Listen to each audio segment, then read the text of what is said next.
Welcome to Monday Night Live, the weekly training that guides professionals to financial prosperity. Join our community and let's start building your wealth. So we got Esther Rades on today, guys. I spoke with Esther. That was probably was that April? Yeah, about a month ago. Mm-hmm. Yep. So she really impressed me. I mean, she helps folks like us in the real estate business, real estate professionals, structure things properly, but really understand, the little bit of the tax code enough that we can be strategic, right? And know how to position ourselves to be in the best position possible when it comes to that. It's technically an expense, but it's also a privilege to be paying taxes in the United States of America. But our job is to take responsibility for it. There's lots of tax code. I'm not saying you have to be an expert, but at least know enough to know what's available to you so that you can, minimize your tax burden legally. So is that, Esther, did I do a good job or did I completely? Yeah, that's a portion of it. But, I think whether you're new or you've been in the business for a long time, because you're part of the EXP team that doesn't just focus on sales, but also has, passive income streams through building teams, this information is going to be so valuable, especially for those of you who want to build. Okay. Because there's so many benefits that come with being a realtor. Mm-hmm. I mean, to be honest, so I have I'm a financial advisor. Okay. So I'm not a tax advisor. I do have a team of tax advisors that specialize working with small business owners, but with my own clients that have W-2s, I encourage them to go get a real estate license or start a side business of any kind, because there's so many benefits that come with it. And we'll talk about that to start with. But number one, Gary, first of all, I just want to thank you for inviting me on this call. I've worked with EXP offices probably in about 5 different states right now. I was also featured in EXP World for the state of Wisconsin for this same webinar that I'm going to do. I'm going to show you guys tonight.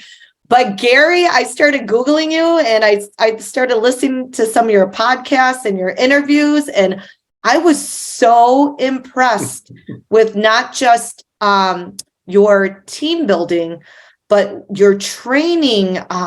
So you have so much training available for your team to really branch off and start these, property management companies and real estate investing and focusing on investors. So that is huge. One thing that I want you guys to be grateful and take responsibility over is the ability to, we live in a country that we can control our own income. And when you have access to a coach that you can see the fruit of his labor already, that is huge. That's huge. So I even talked to my husband, I'm going to set up a strategy call probably later this year, so I can introduce you to my husband, Gary, because he's in commercial real estate and we're on track for him to leave his career in the next, year to 2 years, might be this year sometime. But after researching Gary, I'm like, I want him to join Gary's team when he, comes out of corporate America and goes into self-employment. But thanks again, Gary, for welcoming me to the call. And again, the EXP model is brilliant. Okay. So that's why if my husband is going to join any real estate company, it will be through EXP. They have the ability for you to make money during sales, passive income through building a team. And then, it's kind of the modern day McDonald's. McDonald's, they created millionaires by giving stock options to their franchisees, right? The difference is you don't have to pay $1 million to get into EXP, right? You produce, build a team, and they still give you stock options to grow with the company. Huge, okay? But I think as a real estate agent, guys, you guys need to be aware of how to use this real estate business to create generational wealth for your families. And not only that, for you to teach your team members. This is what Gary's doing right now, is that he's teaching his team members how to really use that real estate business to create generational wealth today, okay? And, and also just being a connector. I want you guys to know that I work with realtors probably in about 30 states right now. Okay. I'm licensed fiduciary in all 50 states, but the real estate agents, they also leverage my services for their clients. And we'll talk a little bit about that because we provide free coaching to the realtors and to clients. So a lot of the information that I'm going to teach you tonight, you can actually teach real estate investors how to do the same thing. And we'll get it back into that. I'm going to do a share screen and get right into it, the presentation. Okay. But, you know, I heard that, you know, if any of you guys are new on this call, remember, okay, it doesn't matter how many houses you sell. What you hold in your possession of that license is huge, guys. But just like Gary said, we need to take responsibility of being educated on all the resources it provides. I work for Bohannon Financial. We are in all 50 states. My specialties are really retirement and, college education. But in the last few years, I started working with a lot of small business owners, real estate agents and investors particularly. And we just really created a system with pennies investing for your children to create multimillionaires in generational wealth. Okay. I have my business partner who's also she's from real estate. She's dually licensed with me, but if you want to jot down her number, okay, jot down her number because all the sources that we provide tonight, she'll be able to, get over to you. Any, information she can email over to you, set up individual appointments with you, all of that. Okay. So if you need that number, again, it's 414-491-7828, and I'll have it at the end of the presentation as well. But we are going to talk a little bit about tax deductions, okay? I am not a tax advisor, but what I have found that if you're working with a tax advisor that is knowledgeable in small business tax codes, because there's hundreds and hundreds and thousands of tax codes that change every day, you are really going to make the most out of your real estate business. So for the new people on this call and the people that are building teams and are constantly recruiting and adding people to your team, what I want you to understand is most people, most realtors, they think that they can start writing off their business expenses the month that they start real estate. Okay. The fact of the matter is, with any business owner, the IRS allows a research and organizational phase. So what does that mean? So let's say, Dwayne, you got your real estate license in November and you start writing off all your expenses starting in November. Well, did you know that the IRS allows a research and organizational phase where you can actually start writing off your expenses from January of that same calendar year? That means your cell phone, your internet, your home office, all these things that you can write off as an entrepreneur, you can start from January, okay? Agent improvement. So I'm going to tell you guys something. You have a teacher or, an accountant or anyone that is interested in real estate, have them get their license because the IRS, even if they don't sell one house, do you know that the IRS allows a $5,000 business loss for 3 years? And up to 5 years if you're working towards a profit. They cannot lose by having their real estate license. Agent, and once that happens, any books, continuing education, sales training or coaching, magazine subscriptions, these are all now tax write-offs when you're doing self-improvement. Advertising, I can't stress this enough. Every dollar of advertising is a business write-off, and you can't grow your business without investing in yourself, right? So follow your coach, but know that everything that you invest in yourself, you'll be able to write off. Office expenses, furniture, office supplies. Now, when you're buying postage or folders, you need to keep a track of all of that. I have an electronic receipt system, by the way. You ever get audited by the IRS, they're not going to accept monthly bank statements. Okay. You need to have receipts. And, just by downloading like I use TurboScan and I create folders of those receipts. So now I don't have, boxes of old receipts there. It's all electronic. Okay. And we can get you information on that, free information on that, profits and loss, statements, all of that for free. Equipment. Okay. Now, when you're buying a cell phone or a tablet or, cameras or laptops, these are tax deductions. But did you also know that the following year, when that equipment depreciates, you can also write off the depreciation of that equipment. Okay. Interesting to know that, right? And then auto expenses. If you have a car that's just for business, you can actually write off the purchase and the expenses. If it's a shared vehicle, my accountant says that sometimes a red flag to claim all of these other deductions, but mileage to and from not just your clients' showings, but also to and from trainings, to and from, networking events. These are all business write-offs that you should be keeping track of. Travel. I don't know how many licenses Gary's states he's licensed in, but whenever he travels to one of those states and makes contact with one of his employees or his teammate, it now becomes a business travel expense. Okay. Professional fees. I'm going to tell you guys, associations, networking groups. Associations and networking groups. In this business, you got to have an aim and a goal to see as many people you don't know on a daily basis, right? So joining associations, those are all tax write-offs. If there's any of you that are still filing your own taxes, stop it.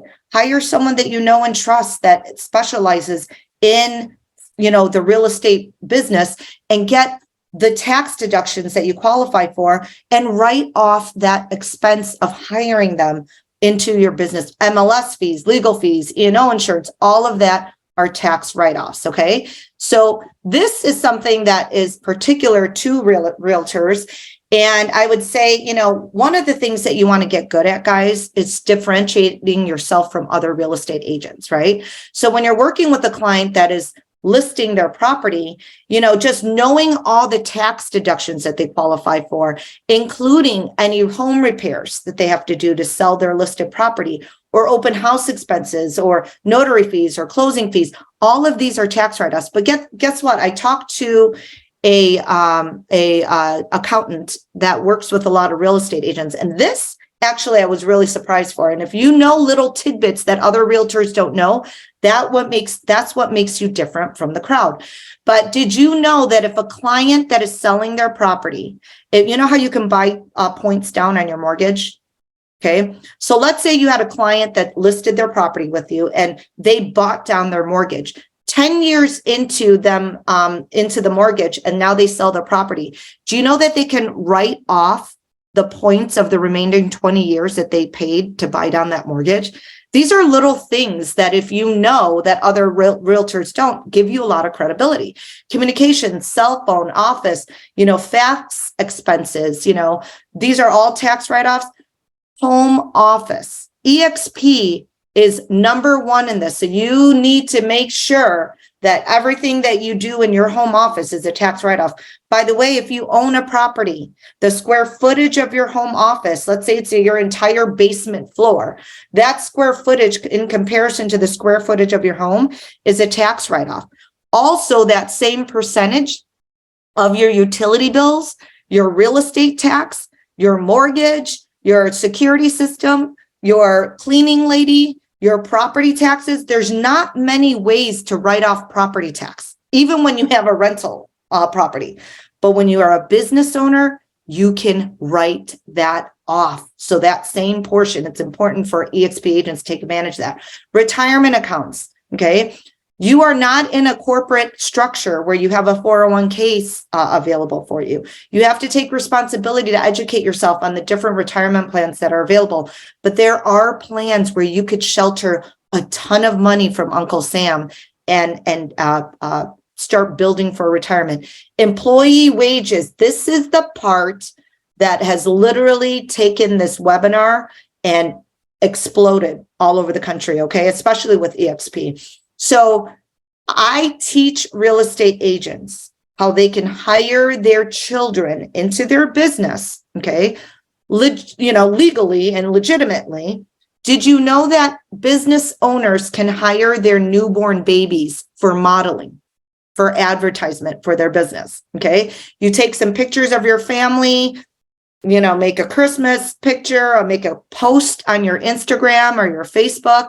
And now you literally hired that baby, okay? You can issue them a 1099 or issue them a W-2 if you have an LLC or a corporation. And guess what? If you pay them under the standard deduction, which is under, $12,950, they don't pay any income tax. Okay. If you have an LLC and you issue them a W-2, if they're under 18 and they're your dependent, you don't pay any workman's comp or payroll tax either. Okay. So it's a free $13,000 tax deduction. And you now created earned income for that child. And guess what, guys? Now that child can have a retirement account in their name. So when you see the numbers that takes on, that pennies will grow into millions when you do it at such a young age. But today, what we're going to teach you is to take control and take responsibility of the opportunity that you have with this EXP business. First of all, there's lots of things you can't control. You cannot control the future of Social Security. There's some of you on this call, like Giselle, you look pretty young. You may not even see Social Security. There's no way around that, right? But we can save for retirement. You cannot control your employer, right? There's so many companies that are downsizing so heavily, but you can control other sources of income. What if EXP right now is your part-time career that eventually will become your full-time career? You cannot control taxes, but you can control ways to reduce your taxes. And, people get mad at wealthy people for not paying taxes. What we need to understand is they're doing it legally. So instead of getting upset, we need to get educated and we need to apply those same strategies for our families. We cannot control inflation. The cost of food and gas last year went up by 9.2%. Okay. But we can control maximizing your savings. You cannot control rising costs, but you can control saving more. You cannot control the risk of a single investment. You would not be surprised to know how many real estate agents are my clients that before I met them, they had one source of investment, which was real estate. Okay. You can control diversifying your investment choices and other streams of passive income. Okay. So the first thing is to pay yourself first. So if you're just beginning in investing, you want to have 3 separate buckets of money. Number 1 is your emergency fund. Okay. I'm going to encourage you to shoot for 3 to 6 months of your expenses set aside. So in case the world shuts down, you don't lose your house, you don't lose your car, you have 3 to 6 months to really reinvent yourself, right? Next bucket is your short-term savings. I like to call this your future property bucket, okay? Because I'm constantly coaching my clients to really look at real estate as a passive income. Well, this is where you're going to save for the next big purchase, whether that's in 2-3 years, something that's you're not going to touch the money immediately, right? Then the third bucket of money is your long-term savings. The one area that I want everyone on this call to be educated in, this one I want you to write down, is the Roth IRA. Okay. Originally, the Roth IRA was set up to help low income and middle income families. You had to make under a certain amount of money to qualify. Well, over the years, high income earners found a loophole in the IRS called the backdoor Roth IRA. So now anyone with any income can have a Roth IRA, and everyone should have a Roth IRA because every dollar you put in there grows completely tax-free, okay? But this is the part that's going to blow your mind, okay? You're going to use time and consistency, okay? So I want you to understand that if you had a newborn baby or a newborn grandchild, okay, and you decided to invest $1,000 one time, and you didn't put any more money in for the rest of that child's life, do you know at a 10% return, the S&P has returned 10% in the last 50 years, that one-time $1,000 would grow to $800,000 by the time they turn 67, which is the age of retirement. That same $1,000 for a 16-year-old would grow to $160,000. That same $1,000 for a 40-year-old would grow to about $14,000. So here's the deal. Most Americans don't start investing for their retirement until they're in their 30s or 40s. They've already lost 30 to 40 years of compounding. But imagine what you can do when you start young for your own family. And guess what?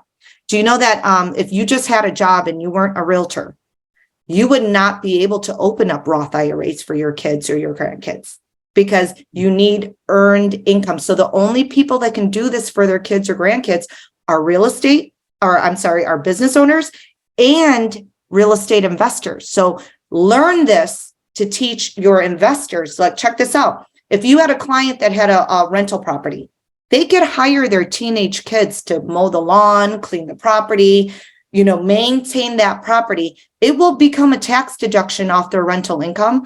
They will create earned income for those kids. And now they just learned how to open up a retirement account and use that rental property to create generational wealth. Okay. So those are important things that you can bring to the table that other realtors can't or won't, right? But here's another thing. Let's say you didn't put away $1,000 one time, but instead you paid your child or grandchild $300 a year, maybe took 2 pictures and posted it on your Instagram or your Facebook, and you started a Roth IRA paying them $25 a month. Do you know, if you passed away and all they did was $25 a month for the rest of their life, and mind you, once you learn about investing, you're going to teach your kids and your grandkids about investing. When they start working, they're going to do way more than $25 a month. But if in fact their entire life, all they did was $25 a month for the 67 years, do you know in their lifetime, they would put away 20 grand. But with the power of compound interest, that 20 grand turns into 1.8 million. And in a Roth IRA, it's completely tax free. They could take out the whole $2 million and not pay $1 in tax. Okay. And here's another reason to start early. So this is an example of a 22-year-old that ends up maxing out his Roth IRA. Right now it's $6,500, but let's say they did $6,000 a year, but they only did it for 8 years. Okay. Then they got busy with life and they stopped contributing altogether. This is someone who starts at 30 and put $6,000 away every year for the rest of their life for 37 years. Okay. The difference between the two, investor A put away 48 grand, investor B put away 228,000. But because investor A started 8 years early, the power of compound interest kicks in. And guess what, guys? He has over 2.2 million, and investor B has 2 million. It pays to start early and to educate your own family about the power of compound interest. And we want to become an owner, not a loaner. Most people right now are putting their money in the bank. The banks are paying 0.01% or maybe 0.04%, but they're not, just locking up our money in a vault like you see in the cartoons, right? What they're doing is they're investing in the global economy. They buy stocks, bonds, land, and real estate. They graciously lend us back our own money in the form of credit cards and mortgages. They get higher rates of return, 8, 10, 12, 14, 16, 18, 20% return, and they give us back the 0.04%. We need to learn how to bypass the middleman as a savings vehicle and learn to invest directly into the global economy, stocks, bonds, land, and real estate, because we used to have a 3-legged stool theory for retirement, guys. Back in the day, there was Social Security, which right now it's probably should be called social insecurity, right? 2, we had pensions. Pensions are almost non-existent right now. The 3rd leg of the stool is personal savings. And quite frankly, right now, that is the only leg that we can depend on. And don't just save, invest. A $10,000 investment, a 30-year investment in the S&P 500 grew to over 200,000. In bonds, they grew to 63,000. Treasury bills, these are notes from the government, 24,000. But guess what? Inflation, and this is without the cost of food and gas. Food and gas is part of the consumer price index, but inflation alone is almost at 3%. Okay, so if your money is not keeping up with inflation, you're losing purchasing power as every day goes by. But as real estate agents, I want you to know there are different vehicles that I want you to be educated and aware of. Okay. So 85% of business owners don't have a retirement plan. More than half feel like they can't afford it. A third of business owners feel like they don't need one. A fifth of them don't understand the different options. And another fifth, it just feels like it's too much of an administrative burden to look into financial planning for a business owner. But I'm going to give you some options that are really going to blow your mind as a real estate agent. As a matter of fact, this particular plan is very heavily used by real estate agents. Okay. So This is a plan. It's called a Uni-K or a Solo K. Okay. This is a 401k, but it's for owner-only businesses. Okay. If you have employees, this is not the plan for you. Okay. But real estate agents, even if your husband or wife is in the business, that's fine. In a Uni-K, you can contribute as an employer of your business, and you will get a tax deduction off of your income. Okay. But guess what? You can also contribute as an employee to your business, and you could take another tax write-off, or you could put it in Roth options that will grow completely tax-free. Let me show you some of the differences. So many real estate agents, they typically have a SEP IRA. I don't see a lot with simples, but a lot of realtors, I see them with SEP IRAs, which are great. Okay. But let me show you the differences and the nuances of a Uni-K versus the SEP IRA. In a SEP IRA, the most that you could put in any given year is $66,000. Okay. In a Uni-K, it's $66,000, but once you turn 50 or older, they give you a $6,500 bump. So there's an additional amount. You could put up to $72,500. You can contribute as an employee in a Uni-K. So you could contribute up to $22,500, up to $29,000 if you're 50 or older, and you could put that all in Roth. Now remember, the most you could put into a Roth under 50 is $6,500, over 50 is $7,500. So the fact that you could put $22,000 or $29,000 in a Roth is huge. Okay. In the SEP, you cannot contribute, and there is no catch up in the SEP. In the Uni-K, it's the same as the SEP. You get to contribute up to 25% of your W-2 income if you have a corporation, or 20% of your 1099 income. Okay. But here's where real estate agents really like this plan. So in the Uni-K, you can take out a loan. Okay. In the SEP IRA, you cannot. Okay. So I'm going to show you what that looks like. So let's say you had 100,000 in a Uni-K and you had 100,000 in your SEP IRA. If you wanted 50,000 to buy a property and you needed to take it out of your SEP IRA, well, guess what happens? You're going to take out the 50,000, but you're going to pay up to a 35% tax on that. Okay. You're going to off the bat pay tax. You're going to pay another 5% tax to the state that you live in, depending on the state that you live in. But if you're under 50, you're also going to pay a 10% It's coming up with me as Rob Barrett because he sent his link. There's another 50,000 that you're going to pay in taxes and penalty if you need to take that money out before you're 59 and a half. Okay. And guess what? You're left with zero. But do you know that in a Uni-K, you can actually take up to 50,000 out, up to 50% of what's in that Uni-K. You do not, it's not considered a withdrawal. It's actually considered a loan. There's no taxes due on federal or state. There's no penalty. So you take out the 50,000, they give you 5 years to repay that 50,000. And guess what? The interest that you pay goes back to your own account. So you don't even pay any interest on this. And when you put it back, it's back into your account. You still have that 50,000 and you didn't pay any taxes or penalties. Guys, there's a better way. We just need to find it, right? So right now, if you thought that you couldn't afford it, that there's no setup charges, it's flexible contribution, so you don't have to put in monthly. So real estate agents, if you have a big closing and you want to put in quarterly or every time you have a big closing, you can do that. You don't need a retirement plan. Well, hopefully you can see that it's not a matter of need or want. It's really about being educated on how to make your money grow and not pay taxes, right? And to truly be your own bank. Don't believe those insurance products that tell you to be your own bank and put in all this money in an insurance product and then they charge you all these fees. Do not do that, okay? If you have any more questions on that, meet with us separately because it's a huge waste of money, okay? But this is truly a way that you could borrow your own money and pay yourself the interest in a 401k plan. You don't understand what options are available? Well, come and talk to us. They're very simple and it's not too much of an administrative burden because we do all the paperwork. Okay, guys?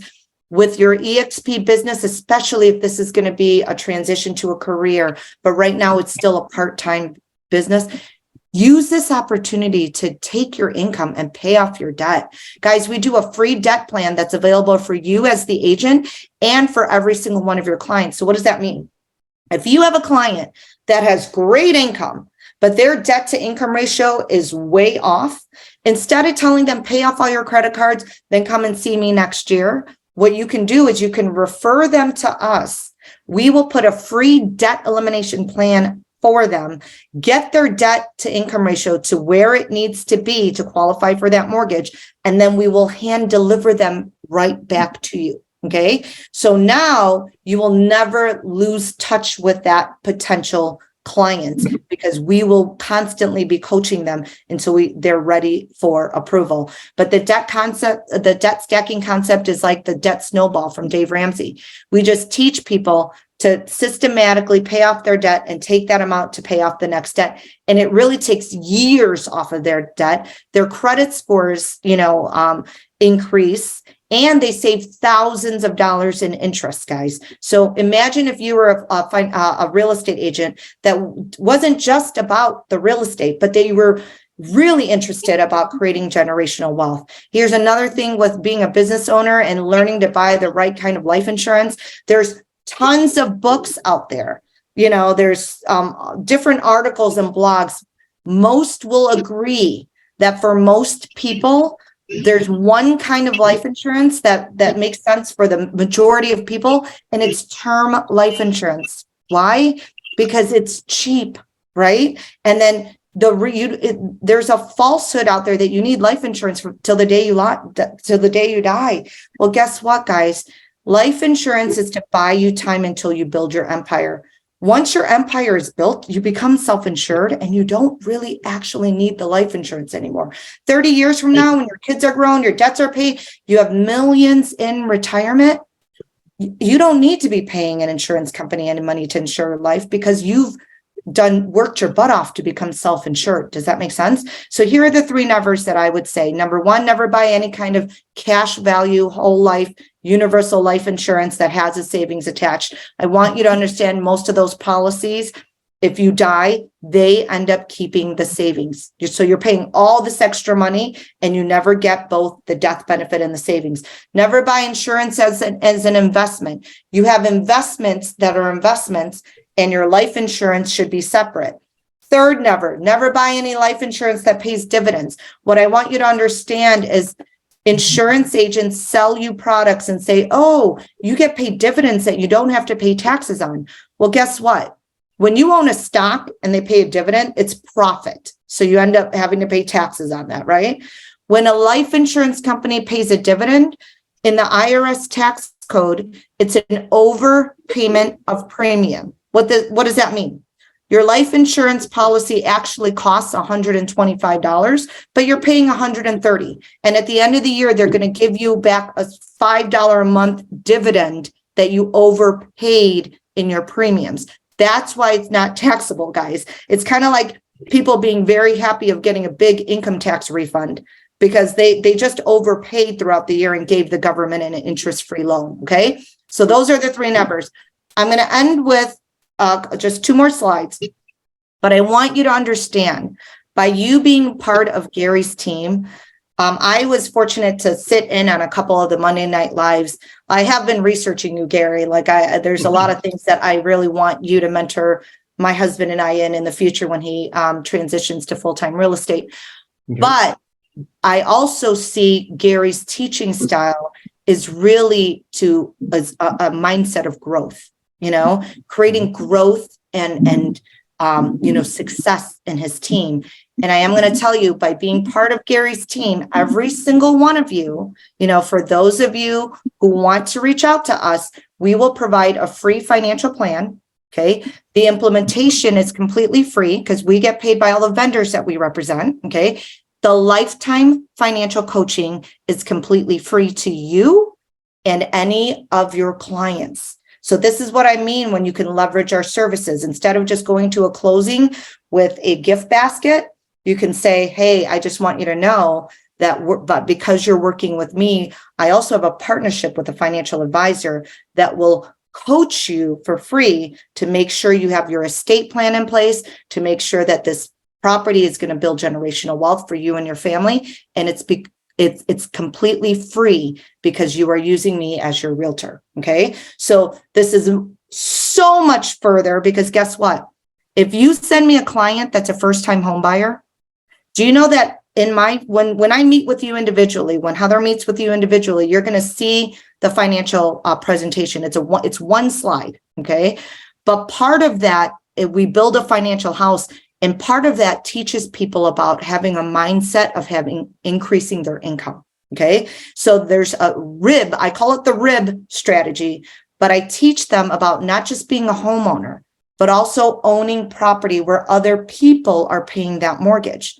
Because once that mortgage is paid, it becomes a passive income for them. And once they pass away, complete strangers built their family legacy. So immediately I'm going to start coaching them into preparing and saving to buy another property. And guess what? I'm meeting with them, quarterly for the first year and once a year after that. So when they're ready, I can hand deliver them back to you. I is for investments. I teach them to, build passive income through their investments, and B is for business income.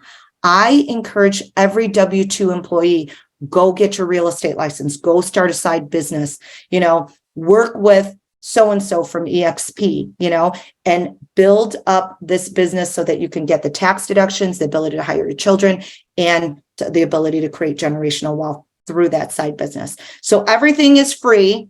And, it just gives you it just differentiates you from your competitors, right?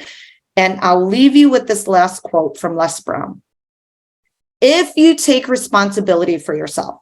So I want you to know that everybody on Gary's team, you have the same opportunity. Okay. It doesn't matter where you came from, who you know, or how many degrees you have. Okay. You all start off with the same opportunity, right?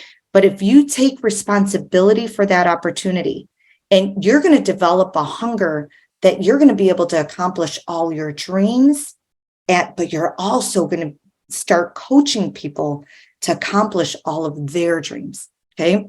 So I want you to understand that there's a huge opportunity before you, and take responsibility of that. And also know that as you implement all the knowledge that's been given to you week after week after week, and I have to say, I coach a team as well. The ones that are tied in and show up, we meet twice a week. The ones that show up week after week after week, those are the ones that are sprouting and growing. And you may not, last week's Monday Night Live, you may not have utilized the information yet, but you were there, and there are seeds that are being planted in you that are going to grow. So if I could give you any piece of advice, is take advantage of everything that comes with being a realtor, right? But then also take advantage of making sure you're plugged in every single week so that you can grow your business and follow an entrepreneur that's already really paved the way. So I'm going to open it up for some questions, but also if you would like Heather to, get in touch with you have Heather's number. Oh, I could share. Hi, everybody. Yes. And Esther JS had a great question about the infinite banking, or the bank on yourself. Okay. They wrote it in the chat. They want to know if you said that infinite banking is not, beneficial. 100%. Okay. 100%. I have, so what you typically, the infinite banking is through a whole life insurance policy or a universal life insurance policy. And the premise of infinite banking is the client is putting in large sums of money for the first 5 to 7 years. And what's happening is the bank is also putting in large sums of money into that policy. However, what people don't realize is after the 10 years or 10 or 15 years, depending on how that policy is structured, the bank is going to go in and take their loan back plus the interest. So you're literally taking a huge loan within that policy. And guess who's getting paid, guys? The insurance is getting paid. The insurance company is getting paid. The bank is getting paid. But when you work out the amount of fees that are going into that plan on an annual basis, you will quickly see that it is not a good idea. There are so many other ways that you can pay yourself or bank on yourself. Do not do it through insurance products, guys. And if you are in one or know someone that's in one, let's just do a meeting. And what I do is I will educate you on your contract. So if you have the contract, we could pull it up on the screen and I will teach you how to read that policy and read that illustration. And I'm telling you, it's all there, black and white. You will certainly see why I'm so completely against insurance products doing the infinite banking or the bank on yourself. Any other questions on that? Or who was the person that asked that question? Their initials were JS. JS, did you have anything specific or any other questions that I could elaborate for you on that? Jay, you can unmute yourself too if you like.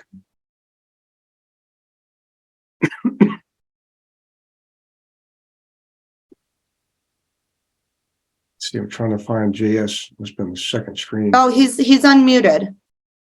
Oh, Well, you know what, JS, please feel free Jay to Shaw. reach out. Jay Shaw, please feel free to reach out to us. Like I said, our coaching is completely free.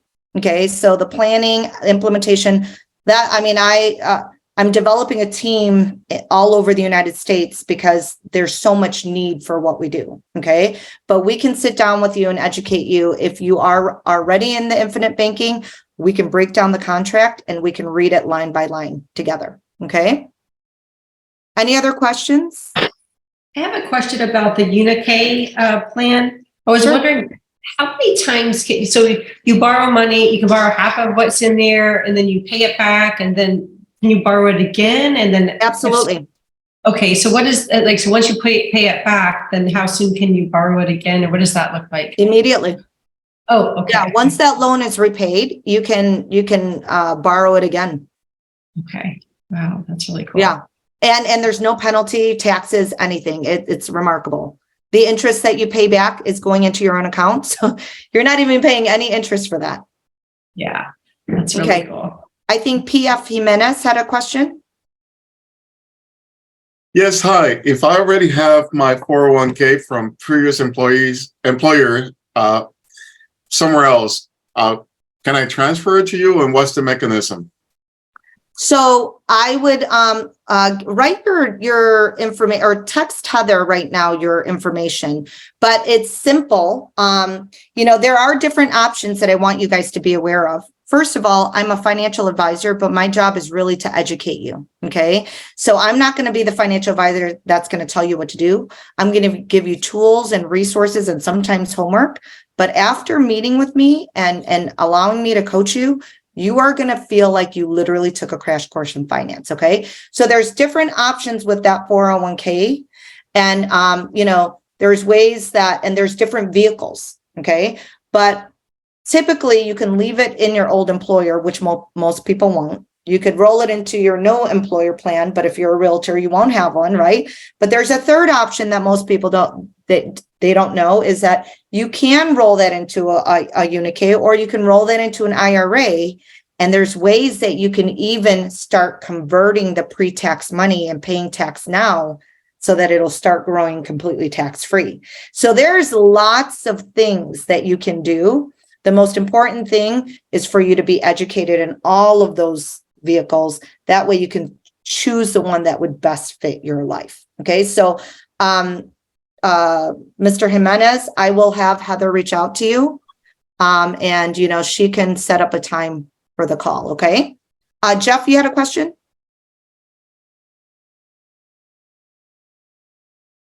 Oh, you're on mute. Yeah, I'm sorry. Yeah, I was looking for the unmute button.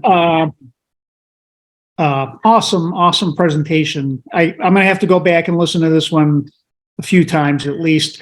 What about brick and mortar in the 401ks and the Roths and that? Do you do that, or is that something that you have knowledge of, or we would maybe use a different company on that? You mean having real estate? Having What's that? real estate, having like properties in your Yes. Roth IRA. Yeah, I mean, there's different, avenues to go about that as well.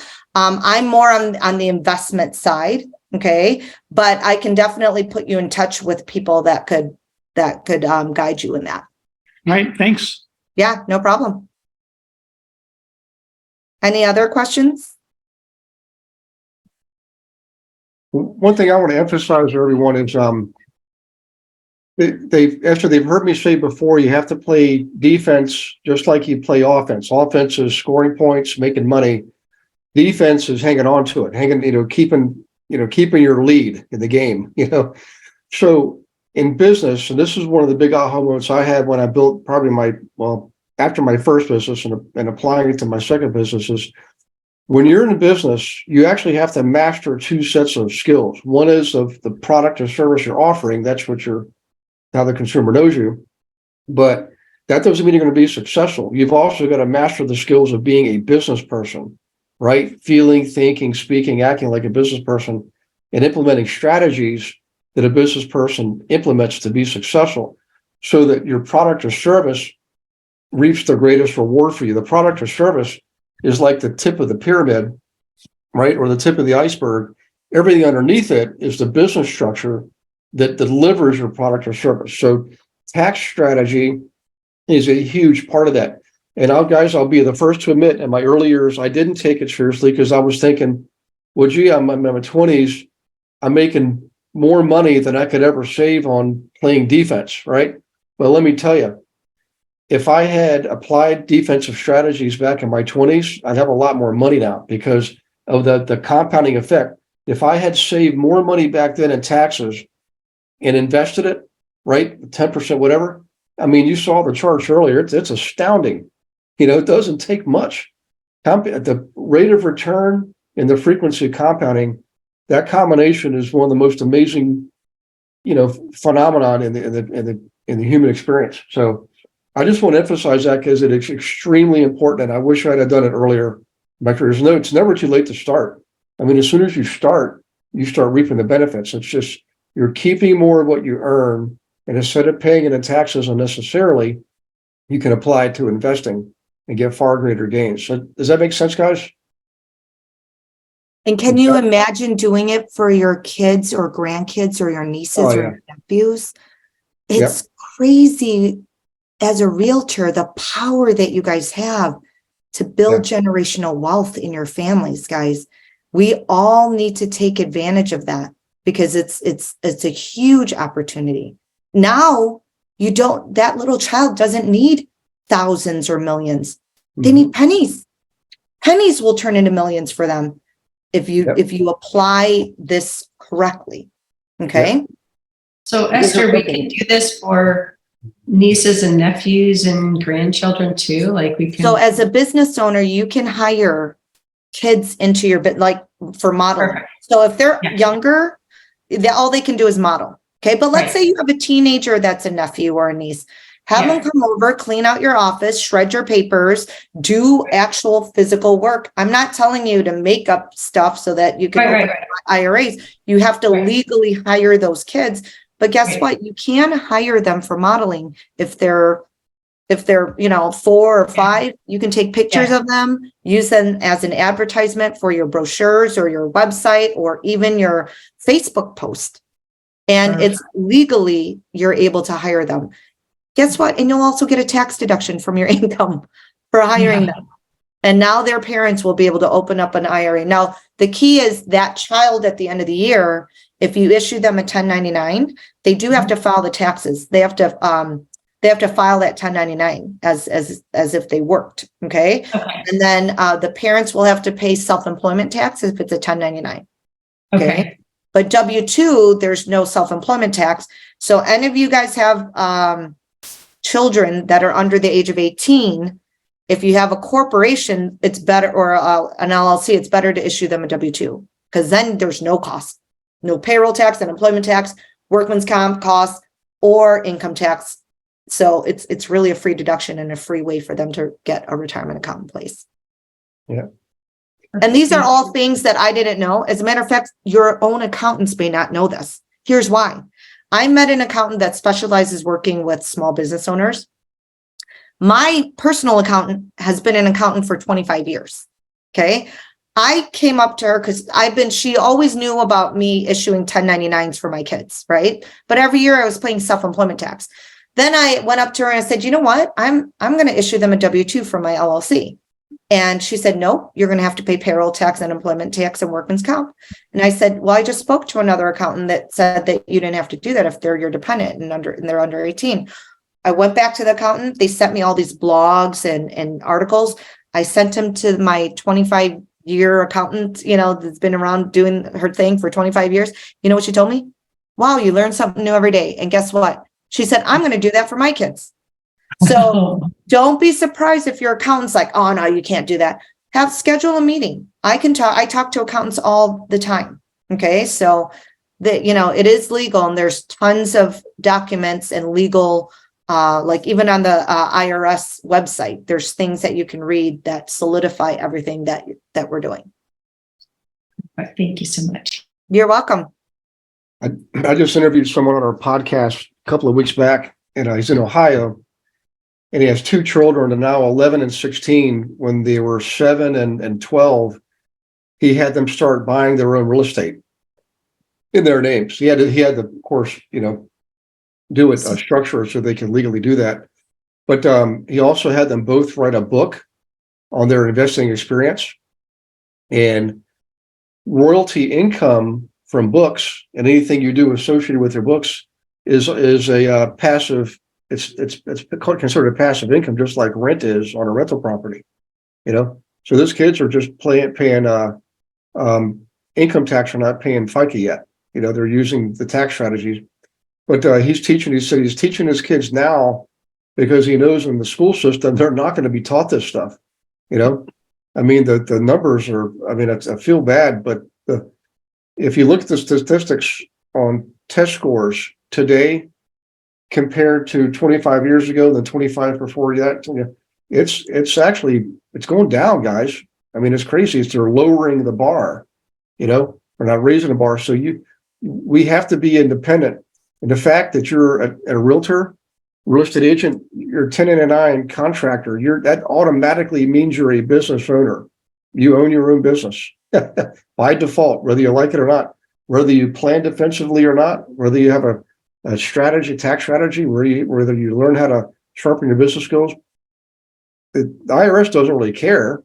They have the code for you to apply. They're not going to interpret the code for you. IRS is not going to teach you how to use the code. That's why I use somebody like Esther, So, hey guys, I'll stay on for another half hour, and then Esther, we generally have a formal, let everybody know if they need to go. It's fine. It's been an hour, but if you want to stay on, if you guys have questions, you're certainly welcome to stay on, Esther and Heather, and any of the guests too. I just want to be respectful of your time. I know some of you are at supper time, and you got kids that you now have to teach them how to be good strategists in their investing and yeah. I actually have another appointment coming up in a couple of minutes. Okay. But I just, I'll just leave this with saying that, the more that you get to know Heather and I, you'll see how passionate we are about financial literacy. Okay. So again, we don't charge for our services. Actually, we always say is that you pay it forward. You're going to learn it and teach other people about the same, strategies that you have access to. Everybody should have access to them. You're right. It's not being taught in schools. I have a teacher that actually works part-time with me. She's a high school math teacher of 13 years. She just quit her job to do this full-time because it is so evident that really, I mean, think about this, the 10% wealthiest Americans, they own 89% of the stock market. Yep. Okay. Facebook, Amazon, Apple, Netflix, Google, Tesla, they own the majority of the entire stock market. Okay. Right. So if we don't get educated and teach our children, the chances of them learning this is very slim. Okay. Yeah. But thank you for your time. I really hope that it really blessed you guys, and please feel free to reach out to Heather and myself, and we will do whatever we can to get you in touch with the resources that you need so that you can build generational wealth for your family. Okay. Hey, Esther, if you could email Beverly, she's the one to help set this up. Yeah. You or Heather, make sure she has your contact information. She'll put it in the email. The email goes out tomorrow to all the people who register for class, whether they were here or not, so they'll know how to get a hold of you. Absolutely. Yeah. Yes, I'll do that tonight. Yep. And thanks for doing this, man. I know you do a lot. And by the way, guys, Can you post Heather's information again? Yeah, go ahead. Heather's information? Sure. Yeah. Esther was introduced to me, guys, from other EXP folks, and it's not just one or two. I mean, it's like so many people are using her inside of EXP. And it's a lot of it's because, Heather, the way you conduct your business, like on our team, we have this saying, you don't pay unless you produce, which is the way it should be, because the agents themselves aren't paid until they go to the closing table. But everybody else, I think, should be following the same approach. That's so you're a perfect match for us. That's awesome, Gary. I love the growth mindset, and for sure, Gary, I'll be in touch with you in the future, but I plan to, get to know your team very well. Cool. Okay. All right. Thanks so much for your time. Have a great evening, guys. You too, Esther and Heather. Thank you very much. So, Bye, guys. so if you guys want to, I'll stay on for a bit. If you have any questions or anything you want to bring up related to this subject tonight, or any other subject, anything you're working on, transactions, clients that are causing you heartache or headache, or any of the strategies we've been introducing that you have questions on. I know one of the questions I got for Lisa Sears was, she can't do everything. And I just want to emphasize, you're not supposed to do everything. When it comes to marketing, for example, I just want you to do no more than 3 things. Even though we'll introduce 20, 30 things in a year, just keep it focused on the 3 that match your personality and your learning style, communication style. What do you feel good about? Those are the things you should do, because those are the things you will do if you feel good about them. Does that make sense, guys? Yeah. Who you're showing is just, yes, ma'am. How are you? Good, but Ed, how you doing? I'm good. So speaking on that subject of the 3 things that one should be focused on, I was looking at REOs today because I really want to get into REOs. There was some class I listened to earlier today on REOs. I looked at what you have on REOs, and I used the bank tracker to look at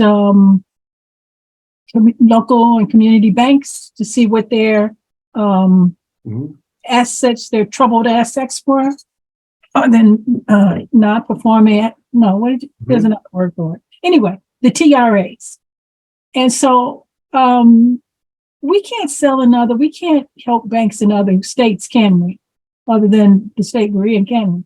Yeah, I mean, you can, but really it's not gonna work, because if you're working with the local banks, like let's say you're not that far from Maryland. If you're not licensed in Maryland, you can't take a listing in Maryland, Right. So you might as well work with banks that are in your area. I prefer that you start with small local community banks. Right. It's just easier. They're just more friendly. It's an easier relationship to build. Now, having said that, you will absolutely have regional, sub-regional banks that are in several states, regional banks that are in the Mid-Atlantic, and national banks that are covering the whole country. Generally speaking, they use asset managers. They're not going to sell their Right. properties directly. They're going to go through asset managers. Right. And asset managers, if anybody's worked with asset managers, they can really, I guess I'll just be blunt about it. They treat you poorly sometimes. Yeah, I was reading about that today. Yeah. The reason why I asked you that is because while I was doing my research, I noticed that there was a couple of, like in Minnesota, there was a bank that had high, what's the word I'm looking for? Of course, I can't find the word. Troubled asset ratio? Yeah, it was very high. It was over the 10%. Ooh, okay. Yep. And there was one in South Carolina. So if anybody are in those 2 states, they might want to look at that bank tracker if they're interested in REOs, because there was a bank that had one as high as 13%. Yeah. So, and the other one was over 10. It was like 12%. So I was like, I know it was South Carolina and Minnesota. Yep. Well, I'm going to bring it up now. Let me, let me do a share screen. So I'm not sure if Craig, are you on tonight? Craig Leverett? Yeah, total troubled assets. Okay. Let me select. Troubled TRAs. By the way, for all the new folks, if you look up here on my browser line, it says banktracker.investigativereportingworkshop.org. This is actually on our team website. So when you have your one-on-ones with me, remind me, we'll go over this. But if you just do a screenshot or drag your cursor over this and highlight it and copy it, save it somewhere, I'm going to show you briefly how we use this.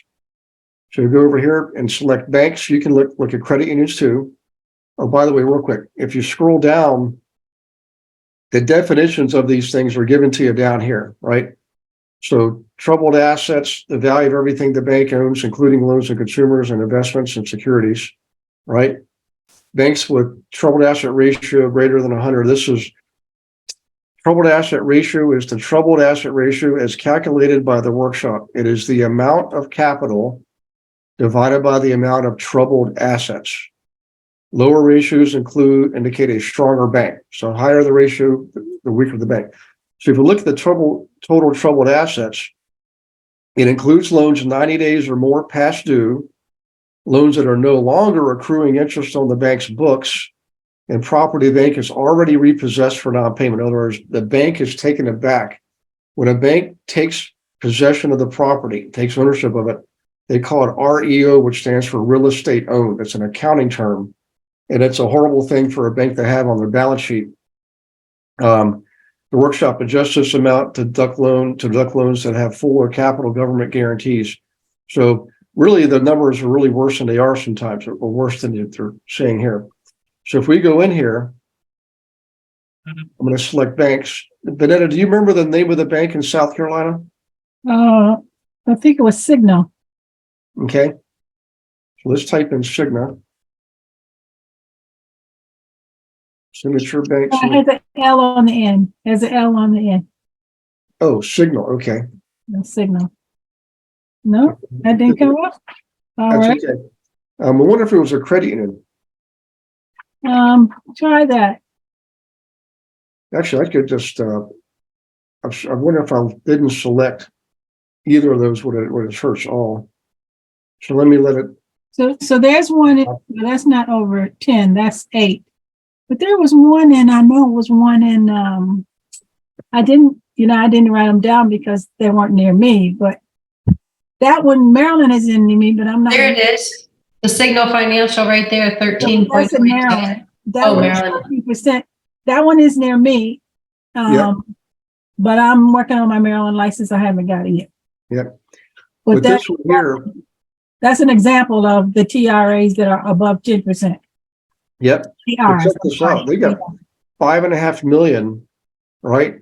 And their loan loss provision is only $406,000. So they've got more than 10 times more than the loan loss reserves that are in the fault. I mean, yeah. I'd go visit this bank tomorrow. Yeah, exactly. What would that ratio be if they were like, what should it be? That loan loss provision ratio? Oh, well, the control of the currency and the banking regulators, they want it to be 0, Gotcha. But that's not realistic. Now, there are absolutely plenty of banks that do have a 0 rating. Going forward, though, there's more and more banks, Melanie, with these numbers that are increasing. The percentages, the ratios increasing, and the total in loans that are in default or 90 days past due is increasing too. In fact, I wish I could, if I can find the report, guys, I'll send it out to you. It came out last year as the moratoriums were lifting and the forbearances were lifting. Banks started filing foreclosures and they were backed up. They couldn't file during the pandemic years, right? We thought, okay, we're going to let that go and then come back again several months later and see if the increase in filings is still high. And sure enough, the increase in filings was still on the increase. So there's quite a number of properties out there that are in default. And we found the first one last year in the Bay Area. Where was that? It was, well, Santa Cruz, that's where it was. That's right.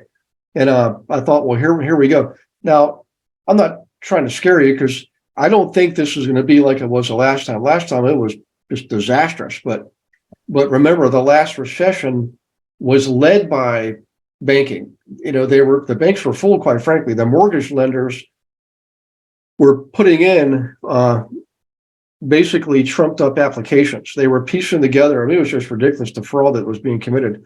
So they were basically lying to the banks, the actual lenders themselves. And the banks were bundling up these mortgages in bundles, selling them to Wall Street. That's what the secondary market's all about. So that you and I can invest in them. So we buy shares of Fannie Mae loans. And then all those banks that use Fannie Mae underwriting take all that money and relend it again. It's called fractional lending, up to 10 times. So the reserves, though, are only there to account for about 10% because they assume not all 10 loans off one chunk of deposits are going to go south. Right. And that didn't happen. But you know what did happen? About a third of them did. And they only had reserves for about 10%, and yet about more than 30% were in default. It was scary. I mean, I came from banking, you know, so, and the Obama administration required the healthy banks to take over the unhealthy banks. If it wasn't for that, who knows how bad things would have gotten. It was one of the best saves in the history of our U.S. economy. But in any case, back to modern day, I would absolutely, as an exercise, each of you, I would go in here and just start. Just you can select banks or credit unions one at a time, right? And then just type in some bank names for banks in your area and see what the ratio is. So Gary, to go along with that exercise, what I did was I Googled community banks near me. Mm-hmm. Look, so that I would know the name of the banks to put in there because we really don't want like the large banks. Right. So according to your instructions, I put in community banks. And that's how I was able to get. But that's surprisingly to me, Gary, I don't see the troubled assets in the banks yet that they have predicting with now the moratorium on the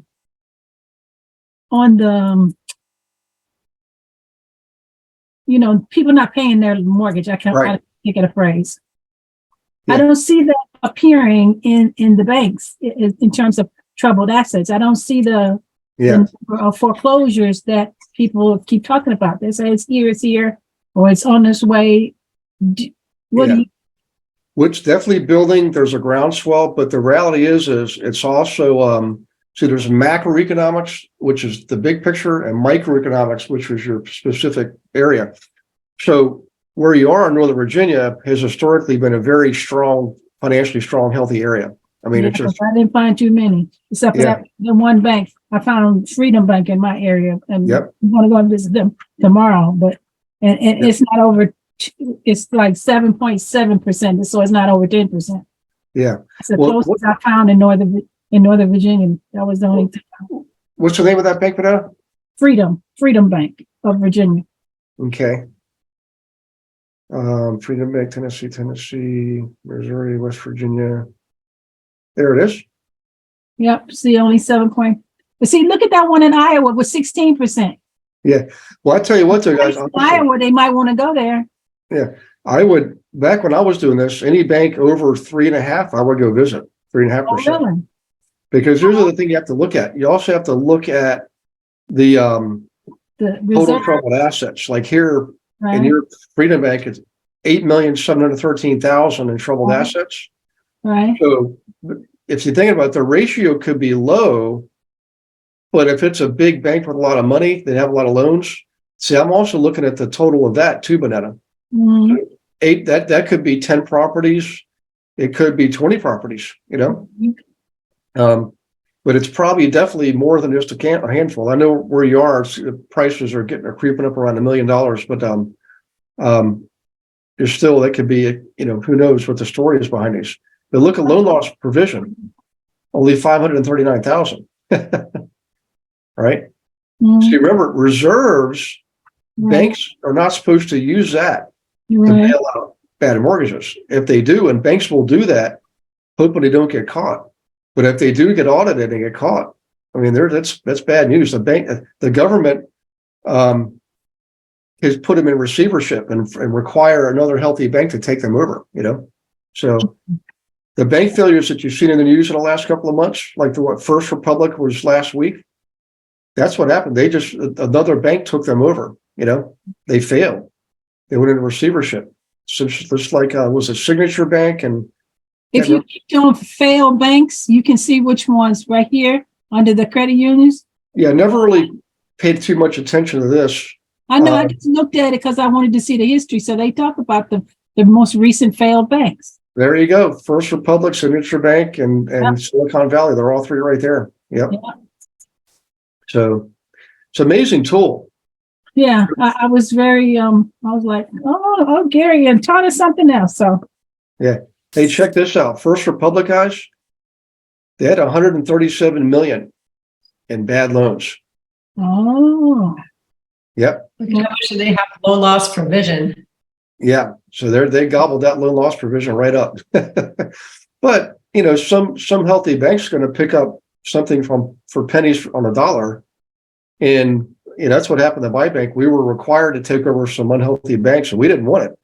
We sold our mortgages back in 2002 because we saw what was happening. And in 2009, we were required to take over National City. And it was one of the worst ones too. It was bad, But in any case, yeah, for the new folks, anybody actually on the team, remember there's the link up there at banktracker.investigativereportingworkshop.org. That's all you need. Check it out. Just play around with it. See how it works. Read the descriptions. Yep. And, in the marketing section of the website, you log in, you go to the members area. It has the scripting that you used when you go speak to the banks, Yep. So, yep. I'm going to use it tomorrow, Gary. I'm going to use it tomorrow. I'm going to Freedom Bank tomorrow. Good. Well, your area, when I was there, Bonetta, that was back in, I can't remember what year it was. I was there teaching a couple times, and I think it was the Reston Market Center. One of the agents there, when I came back 2 years later, she just used this. That's all she did. All the stuff that we taught her, all she did was this. She had 4 banks she was working with, and she had enough business from them that she didn't have to do anything else, I remember you saying that. So I was like, well, let me just go back here and try. As a matter of fact, when you and I talked about these a few months ago, there was more banks with more TRAs that are no longer have high TRAs now. I found a few more when I looked before, but now they've fixed it or sold them or whatever. Okay. Because there was only this one in this area in Northern Virginia. Okay. Thanks, Gary. You're welcome. Hey, Julie, how you doing?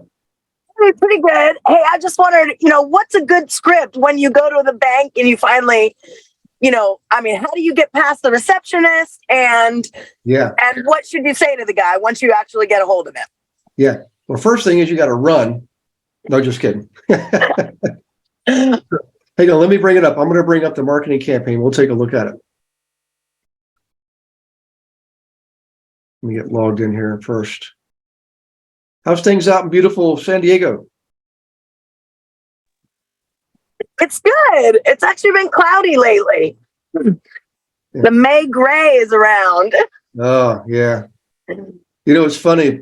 One of the easiest jobs on the planet is a San Diego weather forecaster. If you just said something between 72 and 76, partly sunny, partly cloudy year round, you'd be right 90% of the time, So it's been more like 60 to 70.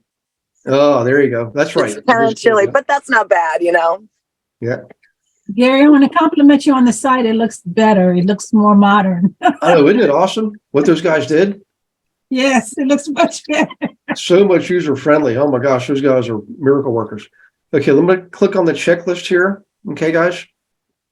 Remember, every marketing campaign has a checklist. So let me bring this up. Did I do share screen? Can you guys see my screen? Okay. Yes. Yes. Right. What I'll do is, hey, Beverly, when you listen to this tomorrow, if you could include the checklist for working with banks in the email that goes out, that would be great. And the scripts in here, guys, let me just get down to it. Dress code. So For guys, it's easy, just, slacks in a button-up shirt. You don't need a suit and tie. For women, obviously, you have way, way more to choose from than men will ever would have to choose from in clothing. But my professional opinion is if you're a female, you wear what makes you feel comfortable, confident, and professional. Does that make sense, guys? Okay. Whatever makes you feel professional, that's what you wear. Okay. Now here's a script. So Julie, you know how some banks don't have that kind of gatekeeper right up front, right? Those are easy because the teller line's on one side and all the offices are around the perimeter. And all you do is you do a quick scan to look for, vice president, branch manager, or if you look at see a tag on the top of a door and it says community loan officer. Remember, a community bank, that individual bank, even though it might be part of a larger organization, is responsible for their loan portfolio in their community. The word community actually means something legally. They can't use the word community unless they meet certain requirements. So in any case, I go right to the door that has one of those three, vice president, branch manager, or community loan officer. And if they're there and the door is open, I go walk right to that door, tap on the door. Don't let anybody get in your way and stop you. Now, if they're in there with somebody, obviously you gotta either come back again or find a seat somewhere. But then that's where things can go sideways because someone will likely come up to you and ask you what you need. And when you tell them, they say, well, you have to make an appointment for that kind of thing. Generally, what I learned to do is to not leave a business card, to not leave a note, just turn around and walk out, because whenever I left a business card, it never worked out. They'd probably have a stack of business cards a mile high, Now, if they have one of the gatekeepers, like the round desk with the person, as soon as you walk in, hey, how are you? How can I help you today? Say, no, thank you. I know exactly where I'm going, what I'm doing, just blow past them as soon as you can. If you can see the door tags, the office door, I guess that's what you call the door tags. Just say, I'm here to see Bob. Hang on, I'm in a hurry, blah, blah, blah, something like that. Another thing you could do is kind of tricky is say, I'm just going to go to the teller line. But when you walk over to the teller line, scan over and see where the doors are and then quickly divert yourself and go over to the doors. That's an old trick too. But in any case, here's a script, real short and simple. Okay. Hi, I'm Gary Wilson. I'm a realtor in the area, and you got to keep talking. No breaks in here. And I have clients who are interested in properties just like yours. I just want to sell one. So let's do one together. And when you like the results, then perhaps we can do more. And that's it. You pass control of the conversation to them. Now, what's interesting is a lot of times they're going to say, what is it specifically you're talking about? Because you're right to the point. And one word of caution is never use the word foreclosure inside a bank lobby. They won't like that. And if other people are around and they hear foreclosure, just say I'm referring to your non-performing assets, because they'll know what that means. Okay. Non-performing asset means a loan that's not being paid on.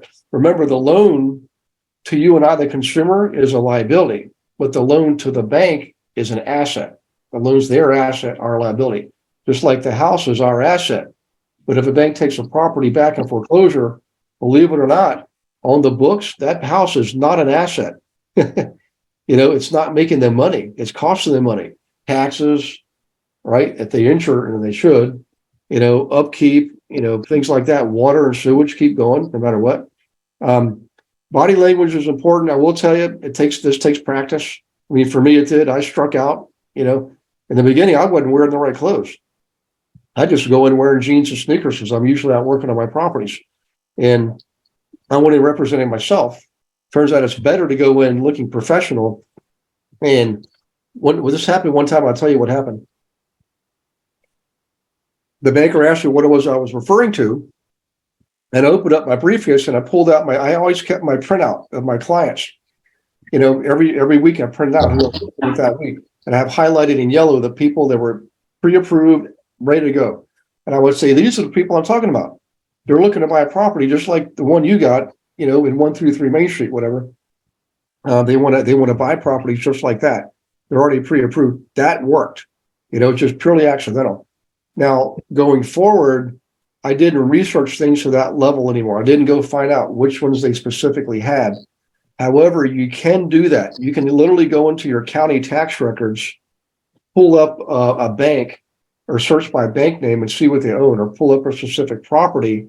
And if a bank's taken it back in foreclosure, the bank will be listed as the owner, right? So, Julie, I'm sorry for the long discussion, but tomorrow Beverly will send this out. Julie, that way you'll have it. You'll have the checklist and the script. Okay. That's wonderful. Thank you so much. You're Hey, welcome. Josh, a quick question about that. You said in the notes also that you used to go in, you said you had a buyer and a seller agreement in your briefcase. I always used to keep blank documents with me just in case. I never really used them with the banks. I thought I would eventually, but a lot of the banks actually had their own agreements, and all the brokers are aware of that. Okay. Yeah. All right. So, Thank you. but I was always prepared. Now you can bring blank forms with you, but definitely always have your laptop with you. It definitely is a minimum. Okay. Okay. Yeah. Hey, Giselle, you got a question? Yes, I have a quick question. These houses, these REO properties, are they like in a condition more for an investor client, or are they like retail ready, or is it all over the place? All over the place. Yeah. Now, in a really bad recession, you'll have a lot of junky properties, but when it's in good times, usually there's not that many of those. And in fact, the banks will hold the line tighter on prices in a good economy because they know they can get the money. They know they can get the price they want. In a down economy, when they have so much inventory, man, it's like they're giving away half price. We'd offer cash on them, 50 cents on the dollar, and we picked up a bunch of them. Wow. Yeah. So like right now, why would someone want to buy REO versus retail on MLS or off market? Well, generally people today, especially investors, they believe they're going to get a better deal. And you can with the banks. Even I know I said they'll hold the line tighter in today's market. Believe me, if you walk in with cash, they'll go down. They'll lower the price, because they already lost it once with somebody with what they couldn't pay the loan. And now that they see somebody else coming along with cash, well, they just want to get off their books as fast as possible. You see, what happens is when banks have REOs on their books, they get audited. I mean, everything gets more expensive. They have to raise the reserves, like the loan loss reserves. They have to have the higher percentage. The stockholders find out. The stockholders get nervous. They start selling stock in the bank.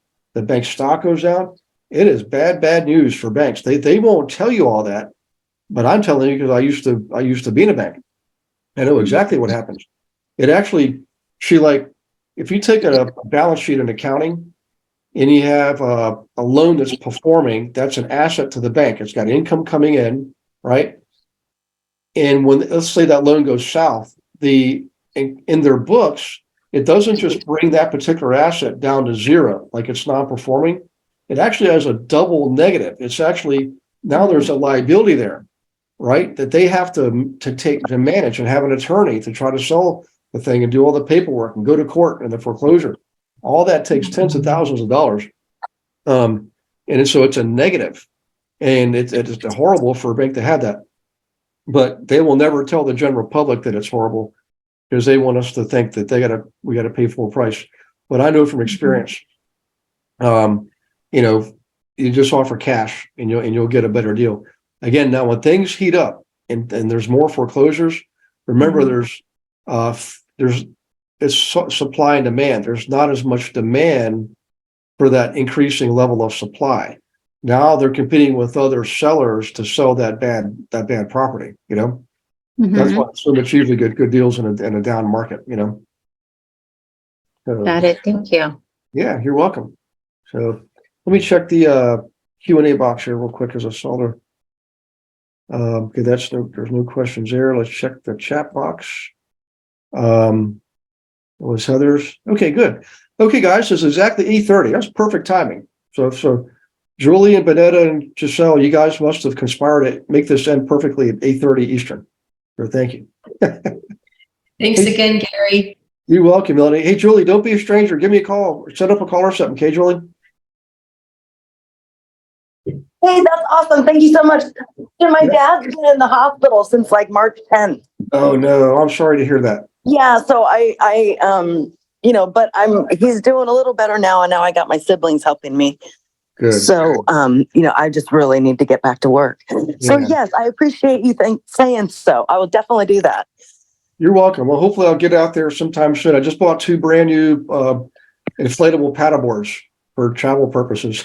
So, oh my gosh, yes, that would be perfect. so I got 5 paddleboards. Oh my gosh. Oh, that'll be so perfect. So you can bring them with you then? At least one of them, if not, you probably both inflatables. Yeah.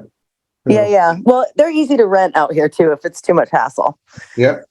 So, right on. Okay. Well, thank you so much, Gary. It was really wonderful tonight. And thank you. I did go and visit one bank, before all this happened with my dad. Yep. So but I didn't get past the gatekeeper, and there wasn't any, it was an office kind of setting, like a doctor's office or something like that. Oh, that is different. Yeah. Yeah. So anyways, but yeah, I'm just going to start back at square one and appreciate you so much. Yeah. Well, tell you what, set up a call. We'll work out a strategy for a situation like that. Like a letter that you can leave. You can say for so-and-so only on the envelope, because we can we can do something like that, Okay. All right. That's a great idea. All right. You got a solution for everything. I appreciate it so much. You're welcome. Gary, I got another quick question. Are there any particular forms that we should use or have ready to use if we were to get an REO listing from one of the asset managers? Are there any particular forms for that? Well, I mean, you could take in a complete set of listing documents with you, but it's been my experience that they're generally going to have their own listing agreement from their attorney. But there's always nowadays in the MLS, there's certain fields you got to check off to indicate that it's an REO property, that kind of thing. But other than that, it's really the same forms. They won't fill out a seller's disclosure. They'll just completely they're not required to by law because they didn't live there. So and if you give them an inspection form, like somebody does an inspection on the property, they will decline receipt of it because they're going to claim they know nothing about the property. Their lawyers are telling them to do that, Yeah. Slick. Yep. Slick. So, but it's really, I mean, take one with you. The main thing is you always want to get the appointment. So here's something that could happen is the person you're speaking with is saying, hey, I appreciate you doing this. Unfortunately, I really don't deal with that part of it. So-and-so does. And I'll say, great. Would you mind making a warm introduction to whoever so-and-so is? And by the way, you want to ask these things. Who are they? Where are they located? What's their contact information? How do they best like to be contacted? Right? And when's the best time to contact them? Who, what, where, when, how, right? They get that, be real professional, real thorough, and I promise you, you'll get better results, Yeah. Yep. All right, Gary. All right, okay, guys. I'm good. Thank you. You're welcome. Hey, listen, everybody, I appreciate you participating tonight. Good class. Did you guys like the tax stuff, the tax information? Very much so. Yeah, I agree. I would take up or up, and everybody I've spoken to at EXP is like 2 thumbs up, So, all right. Hey, set up your one-on-ones, guys. Let's keep the ball rolling. Production numbers are looking good. You guys are awesome. And I'm just really grateful that I'm on the team with you, So, okay. Have a good night, everyone. Good night, Gary. Bye-bye. Thank you for watching this episode of Monday Night Live. Be sure to subscribe to our channel and go to realestatewithgarywilson.com to join our community and start building wealth today.